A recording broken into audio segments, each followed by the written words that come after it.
دوستو، بزرگوں اور بھائیوں، ہم مسلمان ہیں۔ اللہ تبارک و تعالیٰ نے جو دین برحق ہمیں عطا فرمایا ہے، وہ دین ہماری تمام ضروریات کو پورا کرتا ہے۔ ہمیں یہ حکم دیا گیا ہے کہ ہم اللہ سے جب بھی مانگیں دنیا اور آخرت کی بھلائی مانگیں۔ ہمارے ہاں چونکہ ایک بڑا طبقہ ایسا ہوتا ہے الا ماشاء اللہ جس کو دنیاوی ضروریات پوری طرح گھیر لیتی ہیں اور دنیا داری کے مسائل ذہن پر، دل پر پوری طرح حاوی ہو جاتے ہیں۔ ہر وقت تصور یہی رہتا ہے کہ کسی طریقے سے میری دنیا داری مضبوط ہو جائے، میری دنیا داری مکمل ہو جائے، میرے روزمرہ کے کام پختہ ہو جائیں۔ اس کا لازمی نتیجہ یہ نکلتا ہے کہ انسان دینی کاموں کو بھی معاذ اللہ دنیا کے لیے کرنا شروع کر دیتا ہے۔ کعبۃ اللہ میں جا کر بھی، بیت اللہ شریف کا طواف کر کے بھی، حجر اسود کے بوسے کے بعد بھی، مقام ابراہیم پر نفل پڑھنے کے بعد بھی، حتیٰ کہ نبی اکرم صلی اللہ علیہ وسلم کی بارگاہ عالی مرتبت کی حاضری کے دوران بھی الا ماشاء اللہ لوگ دنیا ہی مانگتے رہتے ہیں۔ میرا فلانا کام ہو جائے، میرے بچوں کے معاملات سنور جائیں، فلاں کا مستقبل بہتر ہو جائے۔ دنیا کی خیر اللہ سے مانگنا برا نہیں، لیکن صرف دنیا ہی مانگنا اور اپنی آخرت کو فراموش کر دینا۔ اللہ فرماتے ہیں وَالْآخِرَةُ خَيْرٌ وَأَبْقَىٰ، آخرت تمہارے لیے بہتر بھی ہے اور ہمیشہ باقی رہنے والی بھی ہے۔ قرآن مجید نے سورہ بقرہ کے اندر قریش مکہ کی اس عادت کا ذکر کیا ہے۔ فرمایا جب وہ حج کرتے تو ان کا طریقہ یہ تھا کہ وَمِنَ النَّاسِ مَن يَقُولُ رَبَّنَا آتِنَا فِي الدُّنْيَا، ان میں سے کچھ لوگ یہ کہا کرتے تھے کہ یا اللہ ہمیں دنیا عطا کر دے، ہمیں دنیا دے دے۔ رب فرماتا ہے وَمَا لَهُ فِي الْآخِرَةِ مِنْ خَلَاقٍ، ان لوگوں کا آخرت میں کوئی حصہ نہیں۔ مانگی بھی ہے تو صرف دنیا، حج کر کے بھی دنیا، اللہ کے گھر جا کے بھی دنیا، شیخ کا بیعت ہو کے بھی دنیا، دینی محفل سے مراد بھی یہ، دینی اجتماعات کر کے بھی، دینی مدارس قائم کر کے بھی، خانقاہ کا، مسجد کا ماحول بنا کے بھی، اس سے بھی مطالبہ فقط دنیا کا۔ ان کفار کی اس عادت کو ذکر کر کے ہمیں سمجھایا گیا کہ جو فقط دنیا مانگتا ہے اس کا آخرت میں کوئی حصہ، اور فرمایا کچھ لوگ ایسے ہیں وَمِنْهُمْ مَنْ يَقُولُ رَبَّنَا آتِنَا فِي الدُّنْيَا حَسَنَةً، اچھا انہوں نے دنیا بھی مانگی تو صرف دنیا مانگی، حسنہ نہیں مانگی۔ اور یہاں فرمایا کچھ لوگ ایسے ہیں جو رب سے کہتے ہیں یا اللہ ہمیں دنیا میں بھی بھلائی عطا فرما، دنیا بھی دے تو حسنہ دینا، وہ دنیا دینا جو ہمارے دین کو تقویت دے، وہ دنیا دینا جو ہمارے اعمال حسنہ کو مضبوط کرے، دینی معاملات کو تقویت دے، دنیا بھی وہی عطا فرما۔ اور ساتھ کہتے ہیں وَفِي الْآخِرَةِ حَسَنَةً، یا اللہ ہمیں آخرت میں بھی بھلائی ہی عطا فرما، وَقِنَا عَذَابَ النَّارِ، اور ہمیں دوزخ کے عذاب سے بچا، اولئک لَهُمْ نَصِیبٌ مِّمَّا کَسَبُوا، فرمایا ایسوں کو ان کی کمائی ہی ملے گی، جو انہوں نے کیا ہے وہ خوش نصیبی انہیں ضرور میسر آئے گی، چونکہ دنیا بھی مانگ رہے ہیں، آخرت بھی مانگ رہے ہیں۔ ہمیشہ کوئی بھی کام کریں کسی قسم کا بھی، اس میں یہ دیکھیں کہ کیا اس میں میرے لیے کوئی ذخیرہ آخرت بنے گا، کیا یہ کام میری قبر میں، حشر میں، قیامت میں میرے لیے کوئی فائدہ مند ہوگا۔ میں بڑے درد سے عرض کرتا ہوں بعض لوگ دینی کام کرتے ہیں اور ان سے جب سوالات کیے جاتے ہیں تو وہ بعض اوقات تکلیف دہ معاملہ ہو جاتا ہے کہ اس دینی کام کے پیچھے بھی وہ والا خلوص نہیں جو ایک مسلمان کا رب و رسول کے ساتھ ہونا چاہیے۔ اس دینی کام کے پیچھے بھی کچھ دنیاوی مقاصد موجود ہیں، تو اگر بڑی پگڑی اور بڑے جبے کے پیچھے بھی ایک دنیا دار چھپا ہوا ہو، لوگوں کو تو دھوکہ دیا جا سکتا ہے، رب و رسول کو تو نہیں نہ دیا جا سکتا۔ وہاں تو دلوں کا خلوص ہی پہنچتا ہے، وہاں تو نیتوں کا حسن ہی پہنچتا ہے۔ تو اللہ تبارک و تعالیٰ سے جب بھی سوال کیا جائے دنیا اور آخرت کی بہتری کا سوال کیا جائے۔ ایک لفظ ہے حدیث پاک میں جس کو عافیت کہتے ہیں، ترمذی شریف میں حضرت سیدنا عباس بن عبد المطلب رضی اللہ تعالیٰ عنہ، آپ کی روایت موجود ہے، فرماتے ہیں میں نبی پاک صلی اللہ تعالیٰ علیہ وسلم کی خدمت عالی مرتبت میں حاضر ہوا تو میں نے عرض کی یا رسول اللہ صلی اللہ تعالیٰ علیہ وسلم، مجھے ایسی چیز بتائیں جو میں اپنے رب سے مانگوں۔ چیز مانگنی ہوتی ہے نا، بعض اوقات موقع ملتا ہے تو کئی دفعہ انسان امتحان میں آ جاتا ہے کہ اب مجھے موقع مل گیا ہے، مجھے کہا گیا کچھ مانگ لو تو بھلا میں کیا مانگوں۔ حضرت عباس بن عبد المطلب رضی اللہ تعالیٰ عنہ نبی پاک علیہ السلام کے پیارے چچا جان ہیں، عرض گزار ہیں یا رسول اللہ صلی اللہ علیہ وسلم مجھے بتائیے میں اپنے رب سے مانگوں تو کیا مانگوں؟ تو حضور نے فرمایا رب سے عافیت مانگو۔ کہتے میں کچھ دن رکا، کچھ دنوں کے بعد پھر حاضر بارگاہ ہوا اور عرض کی یا رسول اللہ صلی اللہ تعالیٰ علیہ وسلم مجھے بتائیے میں اپنے مالک سے مانگوں تو کیا مانگوں؟ تو حضور نے پھر فرمایا اللہ سے مانگنا تو عافیت مانگنا۔ بزرگ فرماتے ہیں یہ عافیت کیا ہے؟ عافیت یہ ہے کہ یا اللہ ظاہری پریشانیاں، باطنی پریشانیاں، اے اللہ ظاہر کے میل کچیل بھی دور ہو جائیں، باطن کے بھی دور ہو جائیں، اے اللہ ہر معاملے میں، ہر آزمائش میں، ہر دکھ میں ہمیں تیری پناہ نصیب ہو جائے۔ یہ عافیت ہے۔ اور صوفیہ کرام فرماتے ہیں عافیت سے بڑی نعمت کوئی نہیں اگر کسی کو میسر آئے تو، عافیت سے بڑا حسن کوئی نہیں اگر کسی شخص کو یہ نصیب ہو جائے۔ اور ایک اللہ والے نے تو ایک اور بڑا خوبصورت ترجمہ یہاں کیا ہے، وہ کہتے ہیں عافیت کا مطلب ہے دل کا قرار، عافیت کا مطلب ہے باطن کا سکون، عافیت کا مطلب ہے انسان کے مزاج کا حوصلہ، ٹھنڈک، بردباری۔ جس بندے کو عافیت نصیب ہو جاتی ہے گویا اللہ اسے سکون کی دولت عطا فرما دیتا ہے، تھوڑے پیسوں میں بھی سکون، بغیر شہرت کے بھی سکون، کوئی بات مان لے تب بھی سکون، کوئی دھتکار دے پھر بھی سکون، لوگوں کی گڈ بک میں ہو پھر بھی سکون، اور اگر لوگ سارے مخالفت میں آ جائیں تو چونکہ اللہ نے عافیت دی ہے پھر بھی سکون۔ اللہ تعالیٰ نے ان لوگوں کو قرار کی دولت، اللہ سے عافیت مانگی جائے، اس میں دنیا کی بھی بھلائی شامل ہے، آخرت کی بھی بھلائی شامل۔ نبی اکرم صلی اللہ تعالیٰ علیہ وسلم توجہ دلاتے کہ اللہ سے تم عافیت مانگو، ہمارا نہ جی، کیونکہ سب سے بڑا مسئلہ روحانی تربیت کا ہے۔ ہمارے ہاں باتیں ڈھیر سارے لوگوں کو آتی ہیں اور بہت زیادہ آتی ہیں، منصوبہ بندی کرنا، پلاننگ کرنا، اپنے معاملات کو خود سے کیسے لے کے چلنا ہے، کیسے ٹھیک کرنا ہے، اپنے حق میں دنیا کو کس طرح قائل کرنا ہے، یہ ڈھیر سارے لوگوں کو آتا ہے، اور اپنے حق میں دلائل کس طرح قائم کرنے ہیں، اس میں بہت سارے لوگ خود کفیل ہوتے ہیں، انہیں کسی سے مشاورت کی بھی ضرورت نہیں ہوتی۔ لیکن اللہ کی بارگاہ سے اپنا رشتہ کیسے جوڑنا ہے، مالک سے کرم کا سوالی کس طرح کر کے ہونا ہے، اللہ سے عافیت کا سوال کیسے کرنا ہے، یہ چونکہ روحانی تربیت میں ہمارا مزاج نہیں ہوتا لہذا ہم اس طرف جاتے نہیں، ہم وہ اپنی مرضی کی چیزیں، یعنی وظیفہ پوچھ کے گئے ہیں ایک صاحب، کچھ عرصے کے بعد آئے ہیں تو آ کے کہتے ہیں مولانا صاحب، پیر صاحب یا قاری صاحب یا فلاں صاحب، کسی سے بھی پوچھ کے گئے کہ جس کو نیک آدمی جانا، پھر لوٹ کر آ کے کہتے ہیں کہ آپ نے وظیفہ بتایا تھا پر کام کوئی نہیں ہوا۔ تو میں تو صاف کہتا ہوں اور کھلے دل سے کہتا ہوں کہ بھئی وظیفہ آپ کو بتایا تھا کہ اللہ کی رحمت متوجہ ہوگی، خدا کی رحمت کو آواز دینے کے لیے وظیفہ دیا تھا، کوئی بھی وظیفہ رب کو مجبور تو نہیں نہ کر سکتا معاذ اللہ۔ اور وظائف کس لیے پڑھے جاتے ہیں کہ جلدی سے معاملات ٹھیک ہو جائیں، میرے حق میں چیزیں بہتر ہو جائیں، تو اللہ کی رضا کے لیے پڑھے جاتے ہیں۔ تو وظائف کو، عبادات کو، نوافل کو، تلاوت کو، درود پاک کو تو رضا الہی کا ذریعہ بنانا چاہیے، لیکن ہم چونکہ ایک پورا الجھاؤ رکھتے ہیں اپنی دنیا داری کے معاملات سیدھے کرنے، ایک پورا خیر رکھتے ہیں، وہ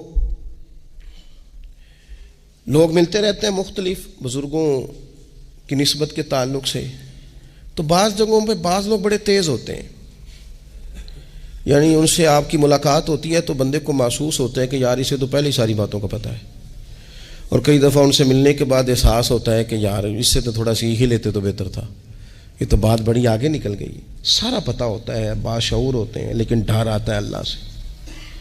اتنا باشعور آدمی، سمجھدار، پنچایت، پریا، لوگ، دین، دنیا سارا پتہ ہے، نماز کا ٹائم آ گیا تو وہ چھپتا پھرتا ہے، اس کی طبیعت پر بوجھ بن رہا ہے معاذ اللہ اللہ کے حضور حاضر ہونا، اسے خیر کا کام کرنا پڑ رہا ہے تو وہ ادھر ادھر نکلتا جا رہا ہے۔ تو سوال یہ ہے کہ پھر یہ شعور کا کیا مطلب رکھا ہوا ہے ہم نے؟ پھر اللہ سے دعا کرنے کی ضرورت نہیں۔ وہ حضرت عارف رومی رحمۃ اللہ تعالی علیہ فرمایا کرتے تھے بعض لوگوں کو رب سارا کچھ دیتا ہے، سجدے کی توفیق نہیں دیتا۔ اس کا مطلب یہ ہے کہ وہ کہتا ہے یہ سارا کچھ لے اور نکل جا، میرے گھر نہ آنا، رکھ سارا کچھ پاس۔ رب سے عافیت مانگی جائے، اس سے اس کا فضل مانگا جائے، اس سے اس کا کرم مانگا جائے۔ اللہ کے پیارے رسول صلی اللہ تعالی علیہ وآلہ وسلم اس عافیت مانگنے پر زور دیتے، توجہ دیتے۔ میں آپ کو صحیح بتاتا ہوں، رب نے اگر کسی بندے کو عافیت میں رکھا ہو نا تو حالات کیسے بھی برے چل رہے ہوں اس کا بگاڑ کچھ نہیں سکتے۔ اور اللہ تعالیٰ معاف کرے، 100 دفعہ خاکم بدہن اگر کسی وقت اس کے کرم کی نگاہ پھر جائے تو پھر سارے اسباب سمیت بھی انسان اپنے پیروں پہ کھڑا نہیں رہ سکتا۔ اس سے جب تک طلب کرم نہیں ہوتا، طلب عافیت نہیں ہوتی، اس کی بارگاہ سے جب تک بندہ مومن پورا رجوع نہیں کرتا، یہ عافیت اتنی اعلیٰ چیز ہے کہ نبی پاک علیہ السلام نے فرمایا اذان اور اقامت کے درمیان جو وقت ہوتا ہے اس میں دعائیں رد نہیں ہوتی۔ دعا مانگا کرو گے تمہاری اللہ اپنے فضل سے قبول کر لے گا۔ عرض کی یا رسول اللہ کیا مانگے؟ تو فرمایا عافیت مانگو رب سے۔ حضرت انس بن مالک حدیث کے راوی ہیں رضی اللہ تعالیٰ عنہ، یہاں بھی فرمایا یہ عین قبولیت کا ٹائم ہے، اب اللہ سے عافیت مانگ لو، اس کی پناہ۔ ہم دعاؤں میں بھی محدود ہو جاتے ہیں۔ رب دا طالب کوئی نہ ملیا، جو ملیا طالب زردہ ہو، دعاؤں میں بھی حد بندی۔ بعض اوقات بچے بھی تربیت کرتے ہیں نا، ایک مولانا ہے ان کا خیال ہے کہ انہوں نے مجھ سے کچھ پڑھا ہے تو کبھی کبھی استاد جی کہہ دیتے ہیں، بہت پرانی بات ہے، انہوں نے مجھے فون کیا کہ اگر آپ کبھی تشریف لائیں، تو میں نے کہا پتر دعا مانگ اللہ کو چھوٹی جی گڈی دے وے۔ تو اس بچے نے میری بڑی تربیت کی، کہنے لگا استاد جی اللہ کو لو منگنی جی تے وڈی ساری منگو، آپ نے محدود کیوں کیا کہ بھئی یہ چھوٹی سی اللہ گاڑی کیوں اللہ چھوٹی دے، رب دے تو بڑی دے اور رحمت سے دے، اللہ سے مانگنی ہے نا جی۔ ہم تربیت نہیں لیتے۔ میں نے اس کا شکریہ ادا کیا، میں نے کہا بیٹے تو نے بڑی سونی بات کی، اللہ تجھے اس کا اجر عطا کرے، اللہ تجھے برکات عطا کرے۔ اگر آپ نے سیکھنا ہے تو پھر آپ سیکھ لیں گے، اور اگر نہیں سیکھنا تو پھر یہی کہنا ہے ساری عمر لانگی بندہ کو نہیں ملیا، چونکہ مزاج نہیں ہے نا سیکھنے کا، اس لیے پھر ملا ہی کوئی نہیں، پھر ساری زندگی کو میسر ہی نہیں آیا، کسی نے نصیحت ہی نہیں کی، کوئی آنکھوں کو بھایا ہی نہیں، خود ہی بڑے سیانے تھے، خود ہی بہت بڑے تھے، اپنا قد ہی بڑا اونچا تھا، سب ٹھگنے چھوٹے اور کمزور اور بونے نظر آئے۔ عزیز بھائی، جب عافیت، ایک بزرگ تھے ہر وقت اللہ سے عافیت مانگتے تھے، ہر وقت اللہ سے عافیت مانگتے تھے، ہر وقت عافیت مانگتے تھے۔ لوگوں نے پوچھا، لوگ ان کو صالح جانتے تھے، نیک سمجھتے تھے، کہ حضور آپ اور کوئی دعا مانگتے نہیں، عافیت ہی مانگتے ہیں؟ فرمانے لگے میں مانگا کرتا تھا شروع میں، بعد میں خیال آیا ہے اور بھی دعائیں مانگا کرتا تھا، یہ احساس بعد میں نصیب ہوا۔ فرماتے میں مزدوری کرتا تھا، مال برداری کرتا تھا، ایک جگہ پہ ڈیوٹی کر رہا تھا تو تھک گیا، اور وہ جو کام لینے والے لوگ تھے ان کا رویہ بھی بڑا ترش تھا، تکلیف ہوئی، تو میں نے اپنے مالک کی بارگاہ میں عرض کی مالک اگر 2 روٹی بغیر مجھے مشقت کے مل جائے دن میں تو تیری بارگاہ تو بڑی کریم ہے۔ کہتے ہیں میں نے یہ دعا مانگ لی، ذرا میں تھوڑا آگے بڑھا تو 2 بندے آپس میں لڑ رہے تھے، میں ان کی صلح کرانے کے لیے، انہیں بچانے کے لیے آگے بڑھا، تو میں جس کو چھڑا رہا تھا دوسرے نے میرے اوپر ضرب لگا دی، میرا بھی سر پھٹ گیا۔ تھوڑی دیر کے بعد وہاں پولیس آ گئی، وہ تینوں کو لڑنے والا سمجھ کے اٹھا کے لے گئے، مجھے جیل ہو گئی، 2 روٹیاں بغیر مشقت کے روز ملنی شروع ہو گئی۔ دعا مانگی تھی نا کہ یا اللہ 2 روٹیاں مل جائے نا بغیر مشقت کے، کہتے ہیں وہ 2 روٹیاں روز ملتی، کوئی کام نہیں کرنا پڑتا تھا، پر جیل ہو گئی۔ فرماتے ہیں میں بڑا پریشان تھا، روز روٹیاں پابندی سے آتی اور بہترین آتی، کھانا ملتا۔ پھر کچھ عرصے کے بعد میں نے سوچا کہ یار یہ دعا تو قبول ہو گئی نا تیری، اب تو اگر اس پر کوئی الگ بات کرے گا تو وہ تو غلط کرے گا۔ کہتے پھر خود ہی میرے دل میں اللہ نے بات ڈالی اور میں نے عرض کی مالک 2 روٹیاں نہیں، مجھے تو عافیت چاہیے، مجھے تو آفیت دے، میرے اوپر تو کرم فرما، تو نظر رحمت کر، جے ایک قطرہ بخشے مینوں، ایک قطرہ بخشے مینوں تے کام بن جاندا ہی میرا، مہربانی کر، آفیت عطا کر۔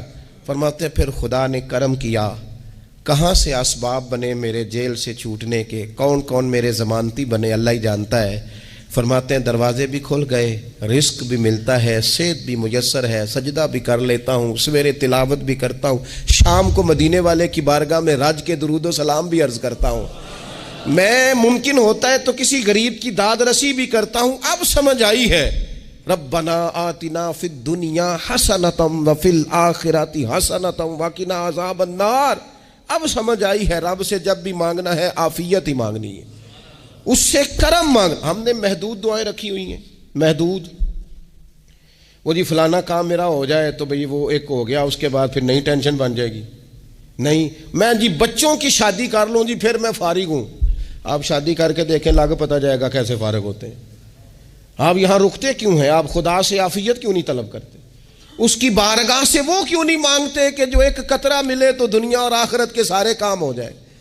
اس سے اس کی رحمت کا سوال کرے، اس سے اس کے کرم کا سوال کرے۔ اللہ کی بارگاہ میں بھی حاضر ہونا اور جچی تلی اور جناب ناپ تول کر اور محدود چیزوں کا سوال کرنا، مالک سے مانگیں، اور وہ جب دیتا ہے تو دیتا بھی بے حساب ہی ہے۔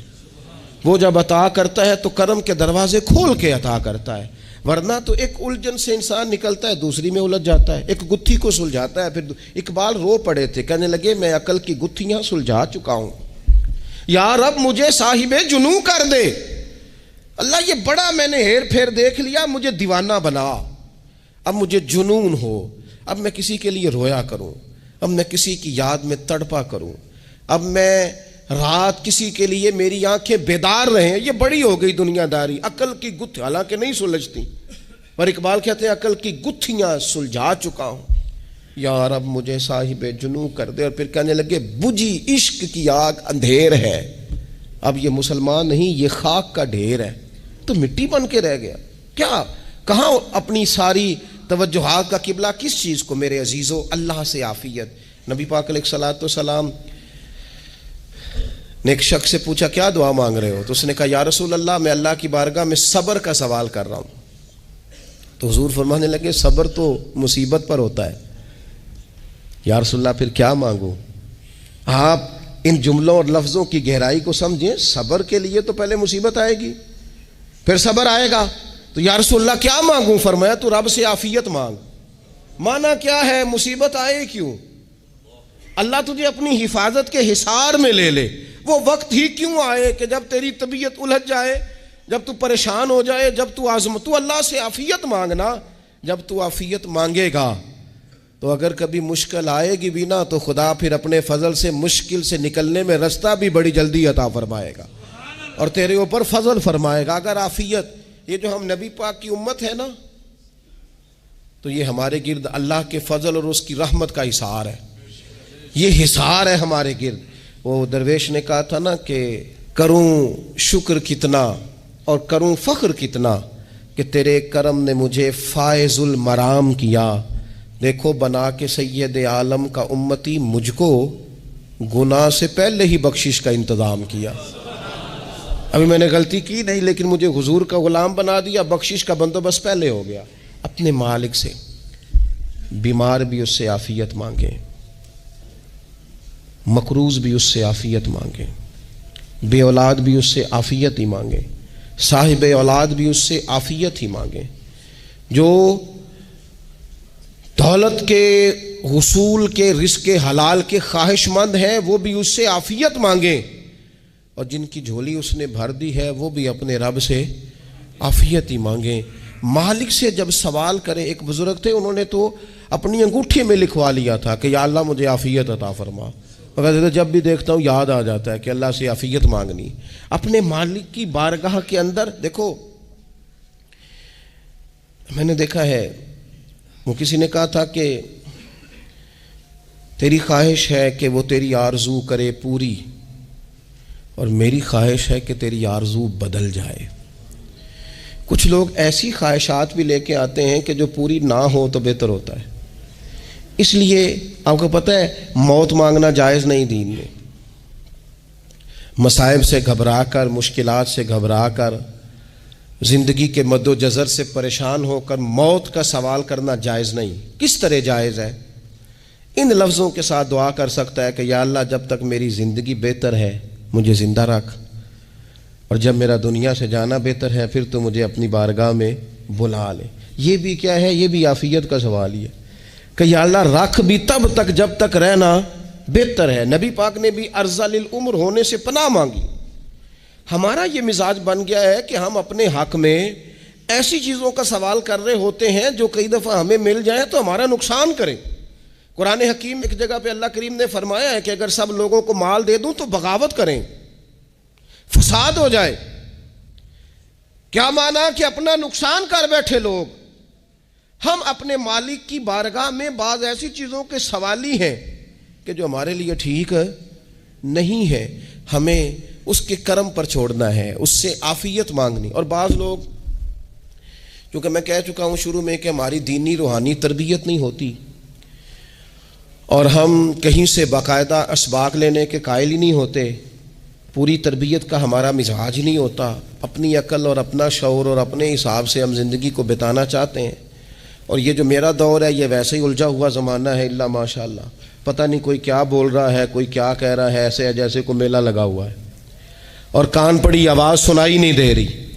جس کی دکان پر کوئی گاہک نہیں وہ بھی کہہ رہا ہے لائنیں بنا لو. ایسا الجھا ماحول ہے اور ایسی آزمائش ہے کہ لوگ بیچارے پریشان ہیں. دیکھیں جب تربیت کے ساتھ انسان آگے بڑھتا ہے نا، ہمارے پاس مقتدا ہے اللہ رسول کا کلام، ہمارا پیشوا ہے رب رسول کا فرمان. جب ہم کتاب و سنت کی روشنی میں آگے بڑھتے ہیں تو پھر ہمارے لیے منزل آسان بھی ہوتی ہے اور قریب بھی ہوتی. پھر ہمارے لیے آگے کی طرف سفر کرنا، آگے بڑھ جانا یہ آسان ہوتا ہے. آپ غور کریں جو لوگ دنیا میں کامیاب رہے، بھلا کس طرح کامیاب رہے؟ وہ اس طرح کامیاب رہے کہ انہوں نے نا اپنے رب سے عافیت مانگی. اللہ تعالیٰ نے خود بخود ان کے لیے رستے بنائے. آپ تاریخ پڑھیں گے بعض لوگوں کی تو لگ نہیں رہا تھا کہ وہ اتنی کامیابی حاصل کریں گے. دیکھ لیں آپ حضرت غوث اعظم جیلانی رضی اللہ تعالیٰ عنہ بغداد شریف تشریف لاتے ہیں تو ان کی کیفیت یہ ہے کہ پتے کھا کے گزارا کرنا پڑتا ہے. یعنی پیچھے کوئی ایسا بیک گراؤنڈ کسی کا بنایا ہوا ادارہ، کوئی بڑی خانقاہ، کوئی بڑے لمبے چوڑے والد صاحب کے مریدین، کوئی بڑا لمبا سلسلہ نہیں مل رہا. ان کو بظاہر پتے کھا کے گزارا کرنا پڑتا ہے، لیکن چونکہ وہ نکلے ہیں اللہ کی مدد کے ساتھ. انہیں اللہ نے تائید دی ہے، فضل فرمایا ہے، تو نتیجہ یہ نکلا ہے کہ 70 ہزار بندہ ایک ایک وقت میں تربیت لینے کے لیے ان کے سامنے موجود ہے. یہ اللہ نے اسباب بنائے ہیں، کیونکہ جب رب عافیت عطا کرتا ہے تو پھر اللہ اسباب بھی پیدا فرماتا ہے. ہمارا ذہن تو تھک جاتا ہے سیاست کرتے کرتے. ہم تو جناب پوری ترتیب سے ہمیں سلیقہ آتا ہے کس طرح کر کے کس بندے کو کیسے قائل کرنا ہے. پورے طور پر ہم وہ ساری زندگی سیاست کرتے رہتے ہیں. وہ خاندانوں میں بھی چلتی ہے، گلی محلے میں بھی چلتی ہے، دوستوں میں بھی چلتی ہے، اور بعد میں پتہ چلتا ہے کہ یہ پتے کھیل کون رہا تھا. اصل میں صلح کرانے والا تھا کہ لڑائی کرانے والا تھا. یہ سب کا خیر خواہ تھا، یا سب کی ذہن کے اندر فطور کی آمیزش ہی اس شخص کی وجہ سے تھی. ہم چونکہ وہ خاص عافیت اللہ سے نہیں مانگتے، ہماری مخصوص سیاست ہوتی ہے سبھی کو راضی رکھو. اس کا نتیجہ یہ نکلتا ہے کہ ایک ٹائم آتا ہے کوئی بھی راضی نہیں رہتا. ہم اگر اپنے مالک کی طرف رجحان کریں اور اللہ نے جو ہمیں شعور دیا ہے اس شعور کو لے کر اللہ کی بارگاہ کی طرف بڑھیں. آپ یقین کریں اعلیٰ حضرت بریلوی رحمۃ اللہ علیہ کی کتابیں ہیں، ایک ایک کتاب پر پی ایچ ڈی ہو رہی ہے، اور انہوں نے 150 سال پہلے بیٹھ کر جو کچھ لکھا تھا بین ہی لفظ بلفظ اس کی ضرورت آج محسوس ہو رہی ہے اور آنے والے وقت میں بڑھ رہی ہے. لیکن ان کے پاس کوئی ٹیم نہیں تھی، 50 لوگ نہیں تھے جو ان کے پاس بیٹھ کے لکھواتے، اپنا پریس نہیں تھا، ایسے لوگ نہیں تھے کہ جن کو پتہ ہوتا کہ کتاب ہم کل چھاپیں گے اور اتنے فیصد یہ مارکیٹ میں نکل بھی جائے گی. ایسا کچھ نہیں تھا. کیا تھا؟ اللہ کی مدد ساتھ تھی، تائید ایزوی ساتھ تھی، اللہ نے اپنی عافیت میں رکھا تھا. وہ قرآن مجید کی آیت کا ترجمہ کرتے ہیں نا اعلیٰ حضرت، اہدنا الصراط المستقیم، یا اللہ ہمیں سیدھی راہ پہ چلا. بہت سارے مفسرین نے کہا اے اللہ ہمیں سیدھا راستہ دکھا، فرماتے ہیں اے اللہ ہمیں سیدھی راہ پر چلا۔ تو کسی نے کہا حضور یہ چلا اور دکھا میں کیا فرق ہے؟ فرمانے لگے دکھانے کا مطلب یہ ہوتا ہے کہ کسی نے پوچھا میں نے گجرانوالہ جانا ہے، تو دکھانا یہ ہے کہ اسے کہا یہاں سے باہر نکلو، روڈ پہ چڑھ جاؤ، سیدھے جاؤ گے، ایک پول آئے گا اسے کراس کرنا، نیچے اترنا، وہاں سے شہر شروع ہو جائے گا۔ پھر اس نے اگر کوئی اندرونی جگہ شہر کی پوچھ لی تو اس کو کہا کہ رائٹ ہو جانا، پھر لیفٹ ہو جانا، پھر آگے کسی سے مزید۔ یہ ہے راستہ دکھانا، اور ایک ہے چلانا۔ اس نے کہا میں نے گجرانوالہ جانا ہے، تو اس نے کہا ساتھ بیٹھنا میری گاڑی پہ، جہاں تو نے جانا ہے میں چھوڑ کے آتا ہوں۔ یہ راستے پہ چلانا ہے، یہ مقام تفکر ہے، آپ اس پر غور فرمائیں گے۔ کہتے ہیں یا اللہ تو ہمیں راستہ دکھائے گا اور دکھاتا ہے، لیکن چاروں جانب شیطان بھی تو بیٹھا ہے نا، فتنے بھی تو ہے نا، تو اگر تیری رحمت ساتھ ساتھ رہے، مانا کہ محبت کے سفر میں ہر گام پہ 100 مشکل ہے، لیکن یہ سفر آسان بھی ہے اگر ساتھ تمہارا ہو جائے۔ اگر تو ساتھ چلے تو پھر یہ سفر مشکل ہے۔ وہ ہارون رشید نا اپنے محل کی چھت پہ ٹہل رہا تھا، سب سے اوپر والے چوارے پر، نیچے سے حضرت بہلول دانا گزر رہے تھے، اوپر اس کے ساتھ سپاہی بھی تھے، گن مین بھی تھے۔ اس نے کہا یہ بابا تو ذرا اوپر اٹھاؤ۔ انہوں نے ایک ڈولی، ایک ٹوکری سمجھ لیں، اس کو رسیاں باندھ کے نیچے پھینکا۔ نیچے جو سپاہی تھے ان کو کہا کہ یہ بابا جی کو پکڑ کے اس میں بٹھاؤ۔ انہوں نے جبرن تھاما بابا جی کو، اس میں ڈالا، اوپر والوں نے کھینچ لیا۔ 2-3 منٹ لگے۔ ہارون رشید کے سامنے حضرت بہلول دانا پہنچ گئے تو تھوڑے ناراض بھی ہوئے کہ یہ کوئی طریقہ تو نہیں نا بلانے کا۔ ملاقات ہوئی تو کہا کیوں بلایا؟ کہنے لگا ایک مسئلہ پوچھنا تھا۔ فرمانے لگے بادشاہ ہے نا، تیرے مسئلے پوچھنے کا بھی اپنا ہی انداز ہے، پوچھ مسئلہ۔ کہنے لگا بابا پوچھنا تھا کہ آپ اللہ تک کیسے پہنچے؟ حضرت بہلول دانا چپ کر گئے۔ 2-4 منٹ کے بعد کہنے لگے جس طرح ابھی زمین سے تیرے تک نہیں پہنچا، بالکل اسی طرح ہی پہنچ گیا ہوں رب کریم کی بارگاہ تک، اور وہ بھی جو اس نے کرم فرمایا ہے، ورنہ میں تو نہیں سمجھتا کہ میں پہنچ گیا ہوں، وہ بھی اگر تیری خوش گمانی ہے۔ ہارون رشید کہنے لگا مجھے سمجھ نہیں آئی۔ فرمانے لگے تو بادشاہ جو ہے اتنی جلدی کیسے سمجھ میں آئے گی تجھے بات؟ فرمانے لگے اگر میں تجھ سے ملنا چاہتا نا تو میں ایک درخواست لکھتا، پھر کسی وزیر سے سفارشی سائن کراتا، پھر وہ جمع کراتا، پھر مجھے ٹائم ملتا کہ فلاں دن فلاں تاریخ فلاں ٹائم آ جانا، پھر آ کے میں لائن میں لگتا، پھر بھی تو بادشاہ ہے، تیرا موڈ بنتا ملنے کا کہ نہ بنتا۔ جب میں چاہتا تو پتہ نہیں کتنا ٹائم لگ جاتا، جب تو نے چاہا ہے نا تو 1 منٹ بھی نہیں لگا۔ فرمانے لگے میں نے دعویٰ ہی نہیں کیا کہ میں جد و جہد کر کے پہنچوں گا، میں نے تو رب کی بارگاہ میں عاجزی کی ہے، پھر رب نے ہی کرم فرمایا ہے، اسی نے مہربانی کی ہے۔ مانا کہ محبت کے سفر میں ہر گام پہ 100 مشکل ہے، لیکن یہ سفر آسان بھی ہے اگر ساتھ تمہارا ہو جائے۔ اس کے کرم کا ساتھ رہا ہے، اس سے عافیت مانگی ہے، اپنے آپ کو اس کے سپرد کیا ہے تو اس نے کرم کر دیا۔ جب تک یہ مزاج نہیں ہم بناتے کہ مالک سے عافیت کا سوال کریں، اپنے آپ کو اپنے رب کے حوالے کر دیں، اس کی رحمتوں کے سپرد کر دیں، اتنی دیر تک زندگی میں ٹھہراؤ نہیں آتا، قرار نہیں آتا۔ مشکات میں موجود ہے، اللہ کے پیارے رسول صلی اللہ تعالیٰ علیہ وسلم تیمارداری کے لیے گئے تو صحابہ کرام فرماتے ہیں وہ بندہ نا اتنا پتلا نحیف اور لاغر ہو گیا تھا جس طرح چڑیا کا بچہ ہوتا ہے، کمزوری ضعف طاری تھا۔ تو محبوب کریم نے اسے دیکھا تو بڑے کریمانہ انداز میں کریم فرمانے لگے تو کوئی دعا نہیں مانگتا، تو عافیت نہیں مانگتا اللہ سے؟ عرض کی یا رسول اللہ صلی اللہ تعالیٰ علیہ وسلم، میں نے اپنے رب کی بارگاہ میں عرض کی ہے مالک قیامت کا عذاب بڑا سخت ہے، میں نہیں برداشت کر سکتا، تو نے اگر مجھے کوئی سزا دینی ہے تو یہیں دے لے، قیامت کو نہ دینا۔ تو کہتے ہیں محبوب فرمانے لگے سبحان اللہ، او خدا کے بندے تو رب کی سزا دنیا میں بھی نہیں سہ سکتا، اللہ سے یہ بھی سوال نہ کر، تو رب سے کہہ ربنا آتنا فی الدنیا حسنۃ وفی الآخرۃ حسنۃ وقنا عذاب النار، تو رب سے دنیا میں بھی حسنہ مانگ، بھلائی مانگ، تو آخرت کے لیے بھی بھلائی مانگ، تو اس سے عافیت کا سوال کر۔ تو نے یہ سوال کیوں کیا؟ عرض کی یا رسول اللہ کرم ہو گیا ہے، مجھے سمجھ آ گئی ہے، اب میں اسی طرح ہی کروں گا۔ عزیز دوستو ہم کہاں سہ سکتے ہیں؟ ہم دنیا میں رب کی سزا ہم نہیں سہ سکتے، ہم کمزور ہیں تو گرمی نہیں سہ سکتے، شدید سردی نہیں سہ سکتے، شدت کی بھوک لوگ نہیں سہ سکتے، کوئی آزمائش نہیں سہ سکتے۔ وہ جو لوگ بعض اوقات کہہ دیتے ہیں نا جی فلاں چیز ہمارے اعمال کا نتیجہ ہے، تو میں کیا کرتا ہوں، نہ کو یار ہم تو یہ بھی نہیں سہ سکتے، ہم کہاں برداشت کر سکتے ہیں، ہمیں تو وہ معاف ہی فرمائے۔ ہم حساب والے ہے ہی نہیں، ہم تو صرف معافی والے ہیں۔